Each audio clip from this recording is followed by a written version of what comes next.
আগস্টের যে জুলাই যে মুভমেন্টে আমাদের উপরে ছাত্রলীগের যে নৃশংস নির্যাতন, গত দীর্ঘ 1.5 যুগের বেশি সময় ধরে যে নির্যাতনের ধারাবাহিকতা অব্যাহত ছিল, সেখানে যে কি স্লোগান ছিল, এই স্লোগানটি ছিল তুমি কে আমি কে, বাঙালি বাঙালি। কিন্তু এই জুলাই অভ্যুত্থানে এসে প্রত্যেকটা মানুষ, এই বাংলাদেশি ভূখণ্ডে যারা বাস করে, প্রত্যেকটা মানুষ এই স্লোগানকে তারা প্রত্যাহার করেছে। প্রিয় সহযোদ্ধা, আজকে আপনারা দেখেছেন দীর্ঘ 1.5 যুগের বেশি সময় ফেসিবাদের আমলে যেভাবে আমাদের উপরে নির্যাতন নিপীড়ন করা হতো, সেই নির্যাতন এবং নিপীড়নের আরেকটি আজকে মহড়া সেখানে এনসিটিভির সামনে দেওয়া হয়েছে। আমাদের বোন শ্রেষ্ঠ আজকে হসপিটালে কাটাচ্ছে। আমরা আইন শৃঙ্খলা রক্ষাকারী বাহিনী যারা রয়েছে, আমরা তাদের দায়িত্ব অবহেলার আমরা নিন্দা জানাই। আমরা দেখেছি ফেসিবাদের সময় আমরা বিভিন্ন যখন কোনো রাজনৈতিক কর্মসূচি দেওয়া হতো, যদি বডি ল্যাঙ্গুয়েজ, সাইন ল্যাঙ্গুয়েজের মধ্যে যদি রাজনৈতিক কর্মসূচি দেওয়া হতো, ফেসিবাদ বিরোধী যে রাজনৈতিক শক্তিগুলো রয়েছে তারা যদি বডি ল্যাঙ্গুয়েজের মধ্য দিয়েও কোনো ধরনের রাজনৈতিক কর্মসূচি দিত, সেখানে ইন্টেলিজেন্স ইউনিটগুলো বাসা থেকে ধরে ধরে নিয়ে এসে তাদেরকে আইনের আওতায় নিয়ে আসতো। কিন্তু আজকে আমরা দেখছি ঘোষণা দিয়ে এনসিটিভির সামনে আজকে আক্রমণ করা হয়েছে। যারা অপরাধী তাদের ছবি জাতির কাছে স্পষ্ট, যারা হামলা করেছে তাদের ছবি জাতির কাছে স্পষ্ট, যারা আমার ভাই বন্ধুর উপরে হামলা চালিয়েছে তাদের ছবি সবার সামনে স্পষ্ট। কিন্তু আমরা দেখছি তাদেরকে কোনোভাবে সেই সেফটি দেওয়ার জন্য ট্যাগিং ব্লেমিং গেম শুরু হয়েছে, যেটি আমাদের গত 1.5 যুগের ফেসিবাদী যে কাঠামো রয়েছে, এই কাঠামো রয়েছে সাইক্লিক্যাল যে চর্চাটি অব্যাহত রয়েছে।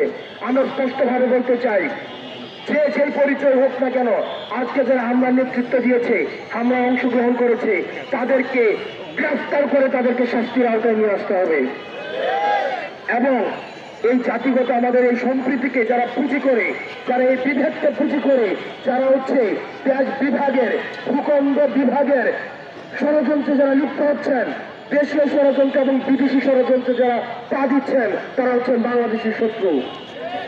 আমাদের সবার পরিচয় আমরা বাংলাদেশি, সেটির পরেও আমাদের প্রত্যেকটা জাতি নিজস্ব পরিচয়ে এই বাংলাদেশ ভূখণ্ডে অবস্থান করবে। তাদের যে সংস্কৃতি রয়েছে, তাদের যে ভাষা রয়েছে, নিজের যে সত্তা রয়েছে, এই সত্তা, সংস্কৃতি এবং ভাষা সেটি গর্বের সাথে এই ভূখণ্ডের মধ্যে প্রচার করবে।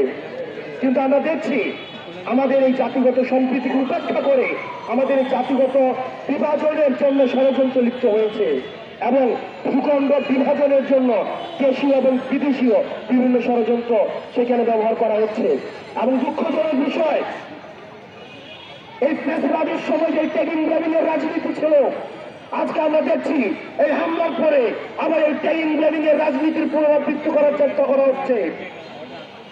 এবং যেভাবে বিচার বহির্ভূত হত্যাকাণ্ডকে জায়েজ করার একটা চেষ্টা করা হয়েছিল, আজকে ঠিক একইভাবে এই বিচার বহির্ভূত হত্যাকাণ্ডের সাথে যারা সম্পৃক্ত, তারা আবার এই ট্যাগিং ব্লেমিং এর রাজনীতির মধ্যে তারা সেই ফাঁদে আজকে পা দিচ্ছেন। আমরা আপনাদেরকে বলতে চাই, এই ট্যাগিং ব্লেমিং এর রাজনীতির আমরা সমালোচনা করেছি 5ই আগস্ট। এই 5ই আগস্ট পরবর্তীতে আমরা বারবার বলছি, করতাল এবং তলোয়ার একসাথে কখনোই থাকতে পারে না। ঠিক একইভাবে 5ই আগস্ট পরবর্তী বাংলাদেশে এই ফেসিবাদ বিরোধী শক্তি এবং যারা ফেসিবাদের পক্ষে ছিল, তারা কখনোই একসাথে থাকবে না।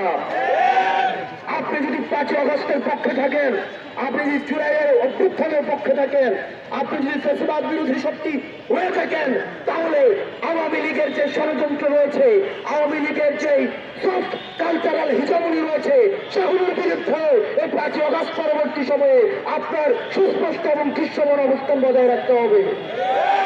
এবং অত্যন্ত পরিতাপের বিষয়, 5ই আগস্ট পরবর্তী সময়ে আমরা দেখছি আওয়ামী লীগের যে কালচারাল হিজামনি, সেই হিজামনিকে আবার টিকে আনার জন্য, সেটাকে আবার রিইনস্টল করার জন্য আমাদের দেশের কালচারাল একটা হিজামনি, যারা মানুষকে ট্যাগিং এবং ব্লেমিং এর মধ্য দিয়ে এই শাসন এবং শোষণকে যারা এই গত 15-16 বছরের যারা এই আওয়ামী লীগের অপশাসনকে যারা নেতৃত্ব দিয়েছে, তারা আবার সক্রিয় হচ্ছে।